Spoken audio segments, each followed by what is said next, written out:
Hi everyone, welcome to global online. This is Ankita Sood and आज इस video lecture में हम डिस्कस करेंगे Maharashtra SET paper 2 computer science and application का कंप्लीट क्वेश्चन पेपर जो कि 26 सितंबर 2021 को पूछा गया था। इस वीडियो लेक्चर की सबसे खास बात यह है कि इसमें जितने भी क्वेश्चंस हैं उन सभी की डिटेल्ड एक्सप्लेनेशन मैं आपके साथ शेयर करने वाली हूँ, जिससे कि अपकमिंग एग्जामिनेशन में भी आप लोगों को मदद मिल जाएगी।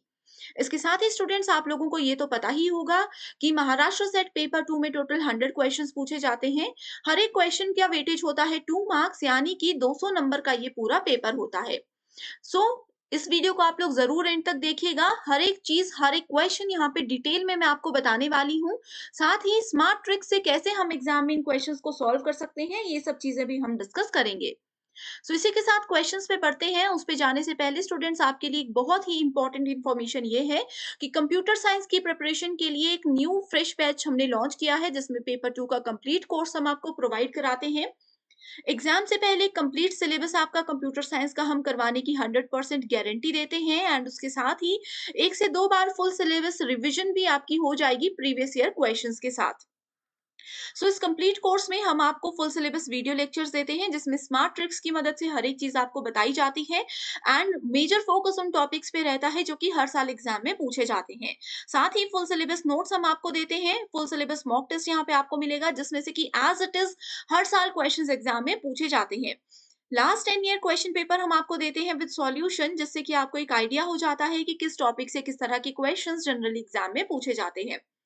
इसके साथ ही स्टूडेंट्स, इस कोर्स को ज्वाइन करने के लिए स्क्रीन पर दिए गए किसी भी एक नंबर पर व्हाट्सएप की मदद से आप इजीली कांटेक्ट कर सकते हो एंड इसके लिए आपको फीस पे करनी है सिर्फ और सिर्फ 10,000 रुपीज एंड इस कोर्स की वैलिडिटी रहेगी 1 ईयर।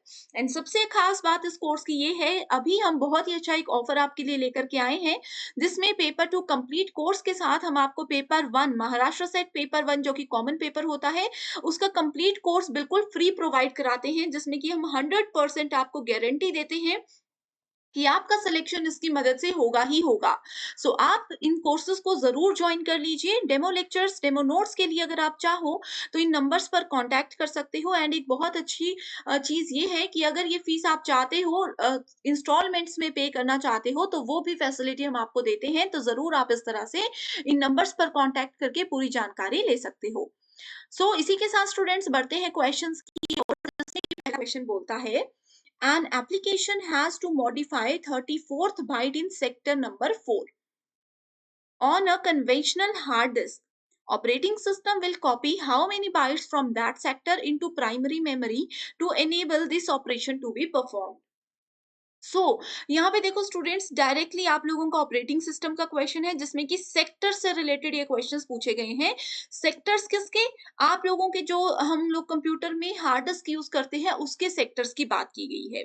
ओके। अब बहुत से स्टूडेंट्स एग्जाम में इस क्वेश्चन को देख करके कंफ्यूज हो गए थे, उनको लगा था कि ये न्यूमेरिकल क्वेश्चन है, लेकिन इसकी स्मार्ट ट्रिक्स मैं आपको अभी बताती हूँ। तो देखो यहाँ पे जनरली होता क्या है स्टूडेंट्स, कि हार्ड डिस्क सेक्टर जो या फिर जो ब्लॉक्स होते हैं, उनका नॉर्मल यूनिट होता है 512 bytes, 1K, 2K and 4K। Okay. लेकिन बाकी की ये चीजें डिपेंड करती है उसके साइज पे। जो उसके ब्लॉक का साइज होता है, हमारे हार्ड डिस्क के ब्लॉक का साइज होता है, उस पर डिपेंड करता है। अब आप यहाँ पे बोलोगे कि 34 भी चलो हमने कैंसिल कर दिया, 136 को भी कैंसिल कर दिया, यहाँ पे मैंने 1 बताया एंड 512 बताया। अब देखो, क्योंकि क्वेश्चन में पूछा गया है conventional hard disk, conventional hard disk हमेशा 512 बाइट्स पे काम करती है। इस अकॉर्डिंग राइट आंसर है हमारे पास इसमें option number D, 512 bytes. Okay.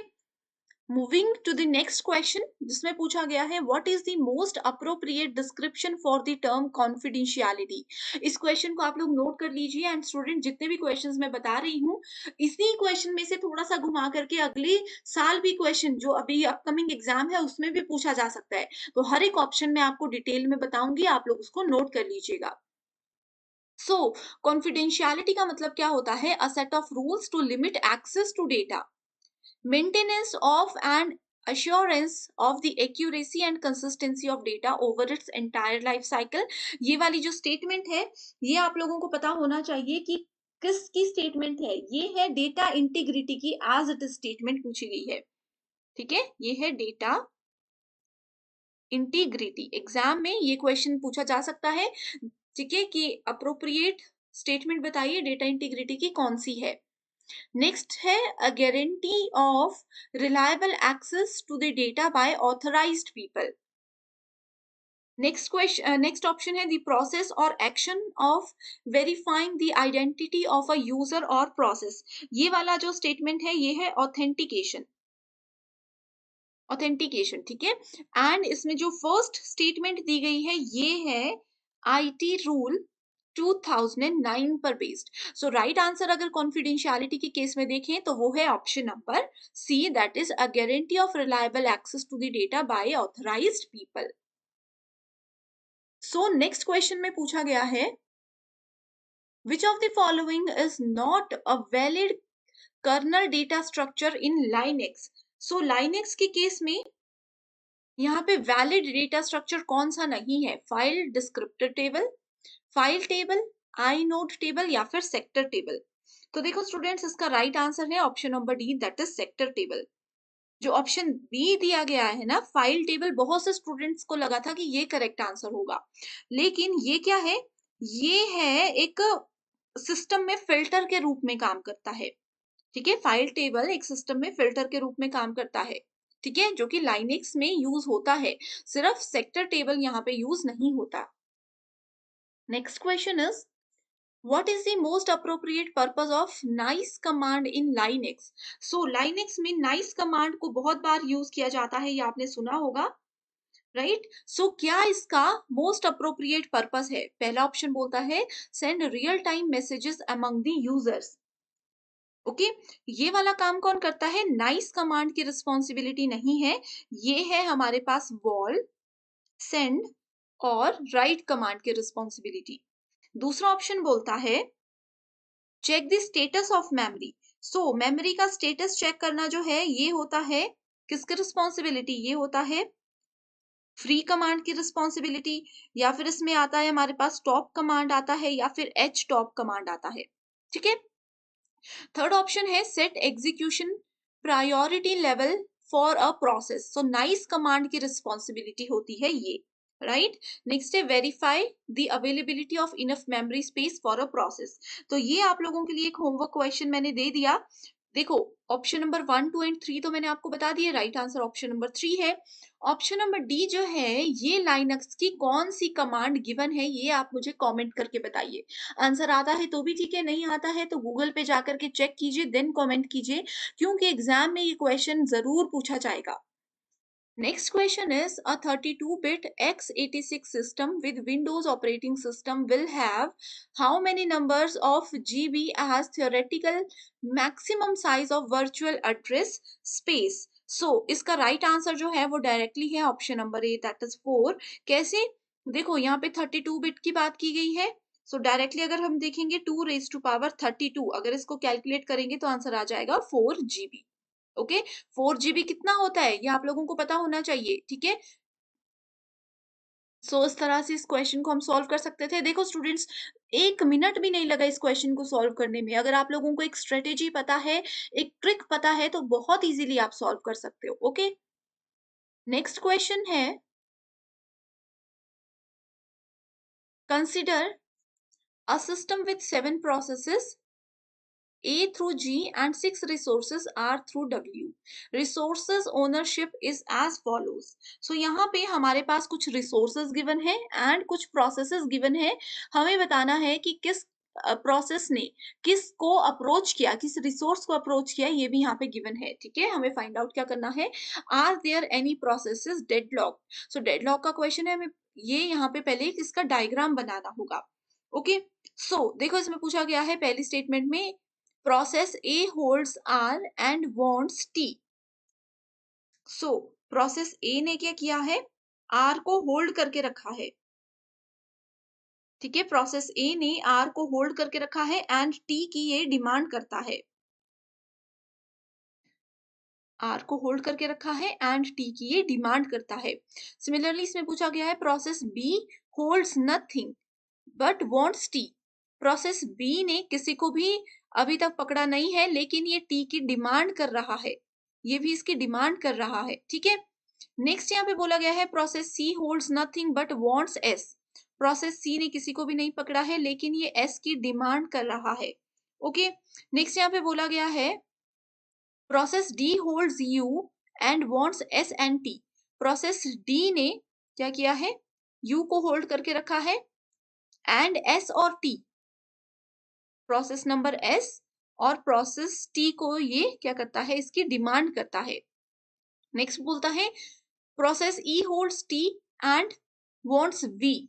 ठीक है, सो इस तरह से जैसे मैंने आपको बताया ना, किस प्रोसेस ने किसको डिमांड किया है, किस प्रोसेस ने किसको होल्ड किया है, इस तरह से आप लोगों ने एक यहाँ पे ग्राफ सा बना लेना है।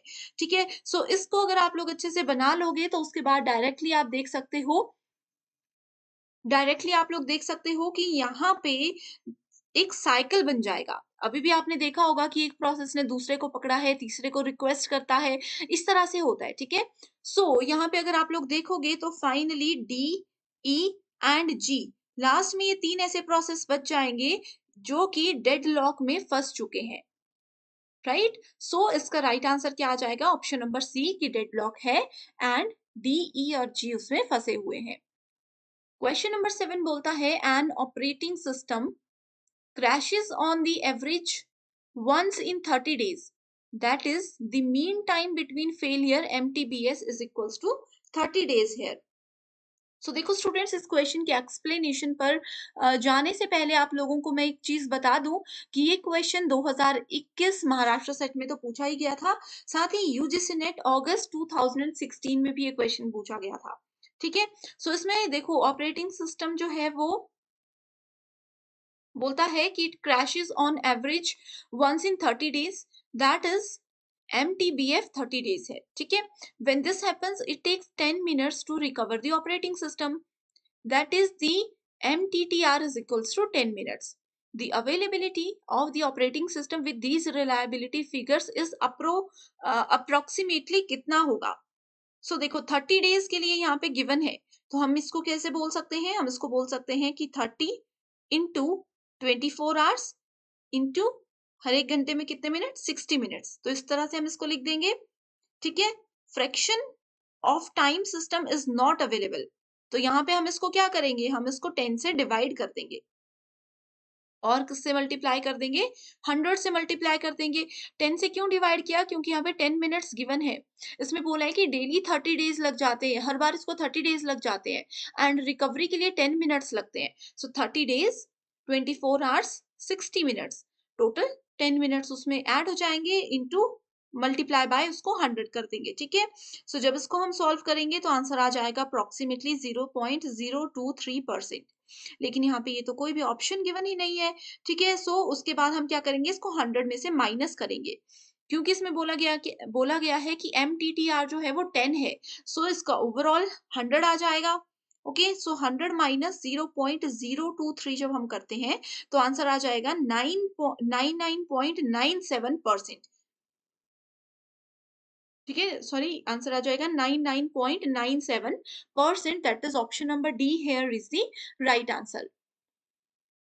नेक्स्ट क्वेश्चन में पूछा गया है consider the disk queue with input output request on following cylinders in their arriving order. Okay, so ये वाला क्वेश्चन जनवरी 2017 में पूछा गया था यूजीसी नेट एग्जाम में। ठीक है, सो देखो ये वाले जो क्वेश्चंस होते हैं ना, इसको हम बहुत इजी तरीके से सॉल्व कर सकते हैं। इसके लिए सबसे पहले हम लोगों को रेंज को समझना होगा।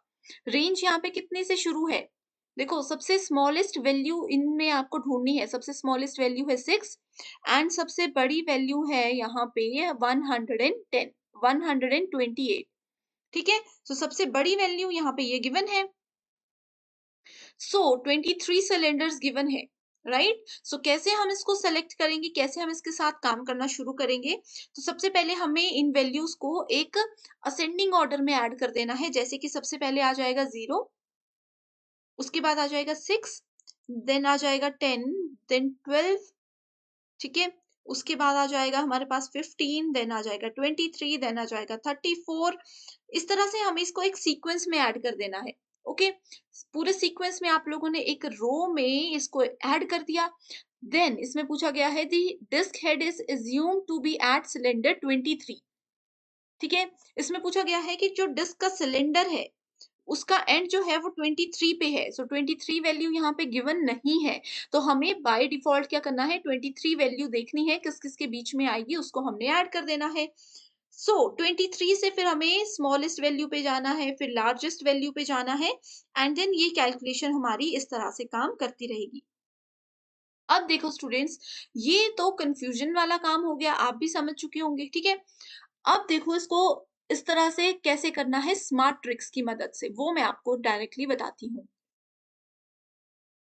तो सबसे पहले क्या बोला है इसमें, 23 से स्टार्ट हुआ तो हम लिख देंगे 23 प्लस लास्ट वैल्यू कितनी है 128, तो हम इसको कर देंगे 128 is equals to 151। So right answer आ गया 151।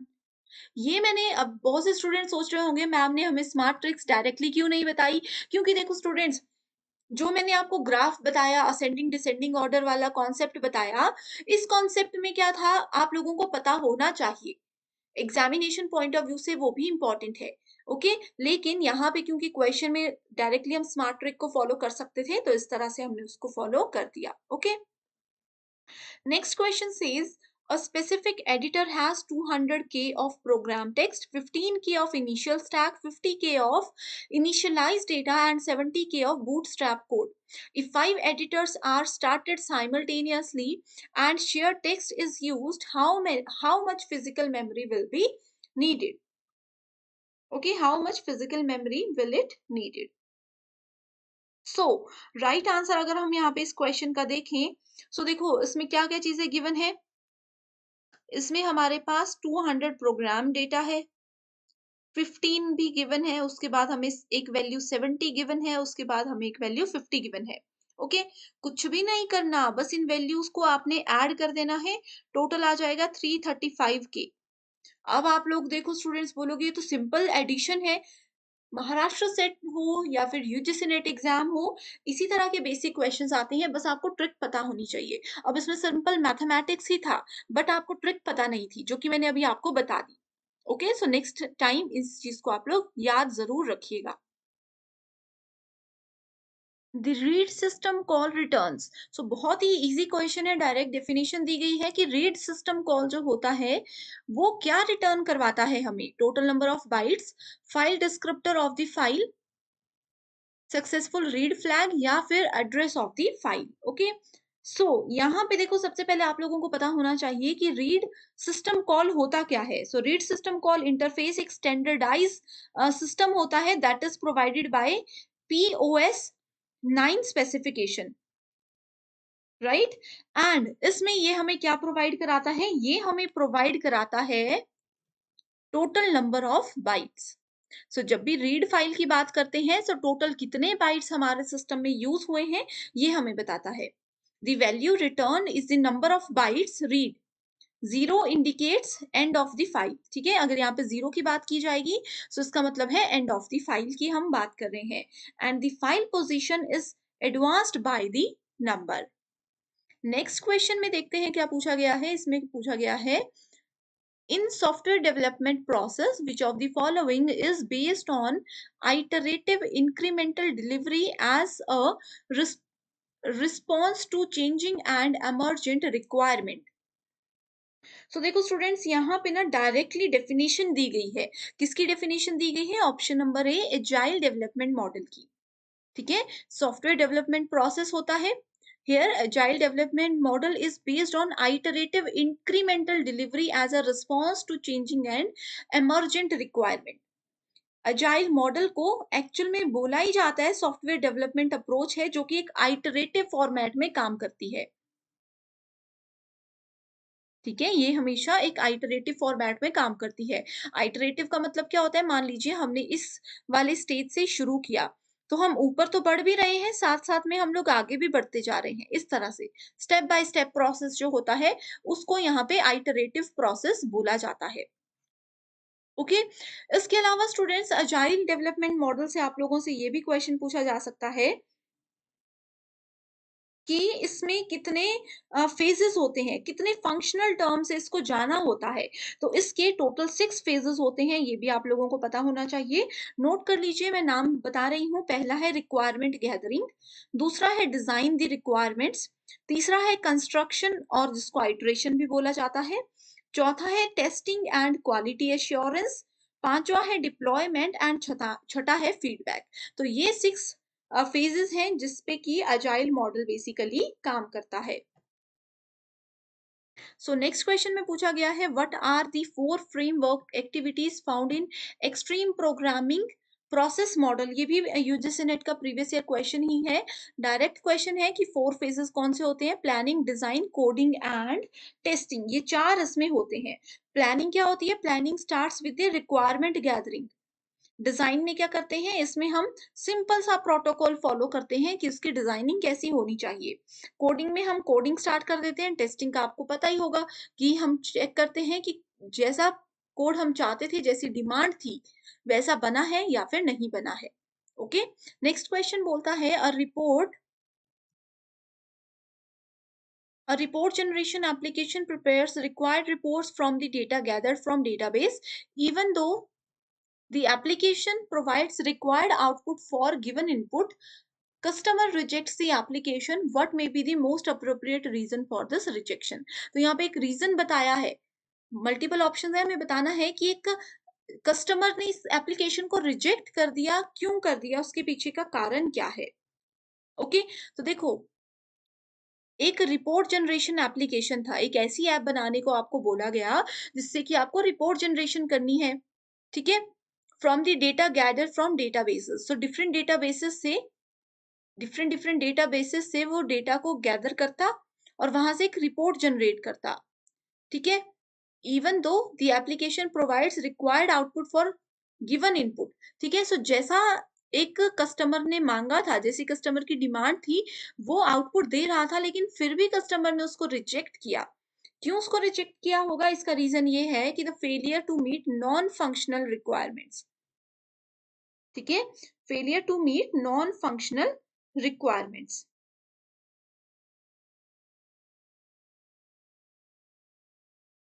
Next question is, which of the following software architecture is prone to single point of failure vulnerability? So single point failure vulnerability क्या होता है, इसको हम लोग simply SPOF के नाम से भी जानते हैं। ठीक है, it is a potential risk posed by a flaw in the design, implementation or configuration of a circuit or system. इसका सिंपल लैंग्वेज में अगर हम बोले, ये मतलब होता है कि वन फॉल्ट या फिर वन मैल फंक्शन इसमें कॉज हो जाता है जिससे कि पूरा ऑपरेटिंग सिस्टम काम करना रोक देता है। ठीक है, सो क्वेश्चन नंबर 14 का राइट आंसर है क्लाइंट सर्वर सिस्टम।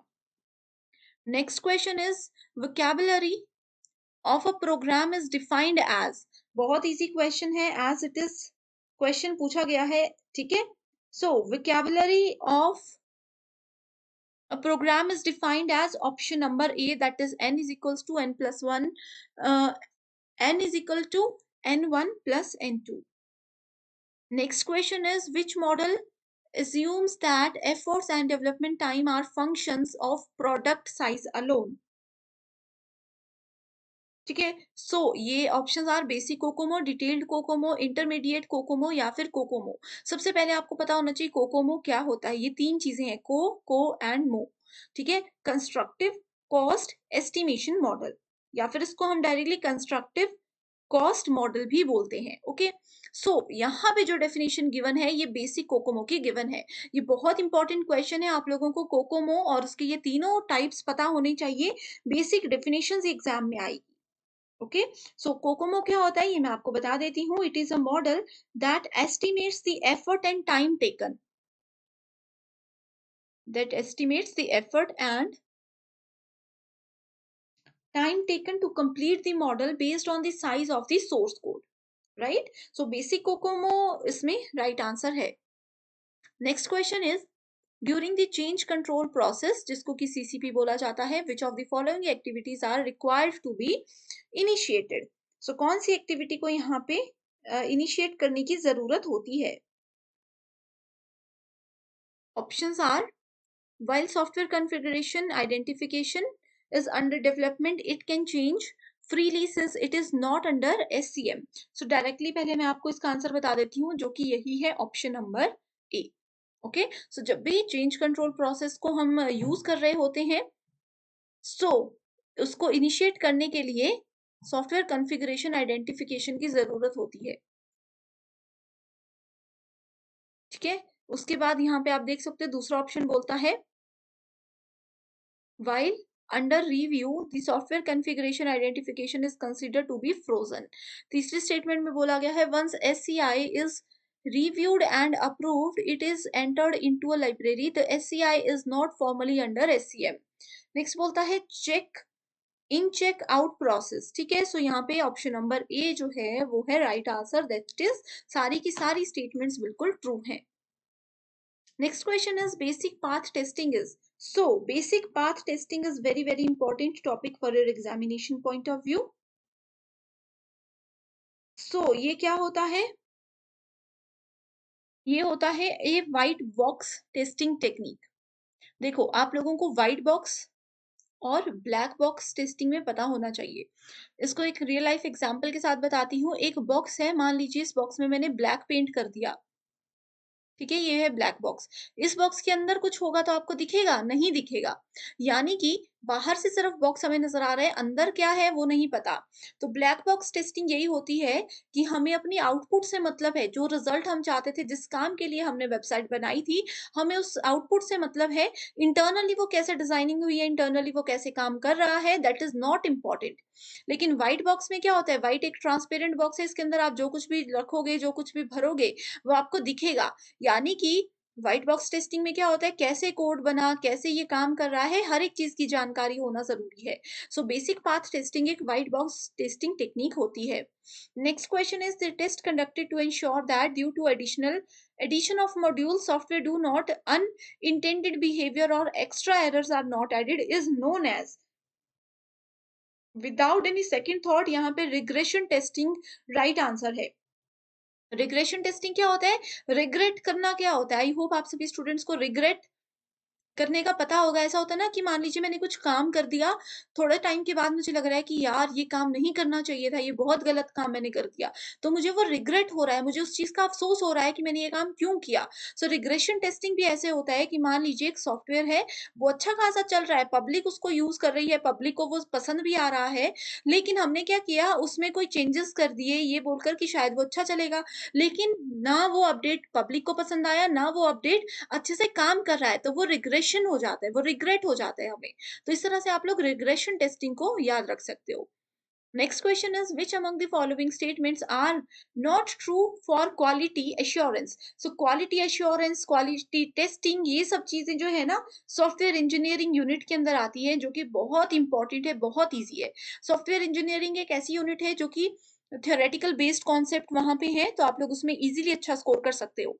ठीक है, हमेशा उसमें से 8 से 12 क्वेश्चन के बीच में पूछे जाते हैं, तो आप देख सकते हो इजीली कितना अच्छा स्कोर करोगे. सो इसका राइट आंसर है quality assurance is a reactive measure, बिल्कुल सही.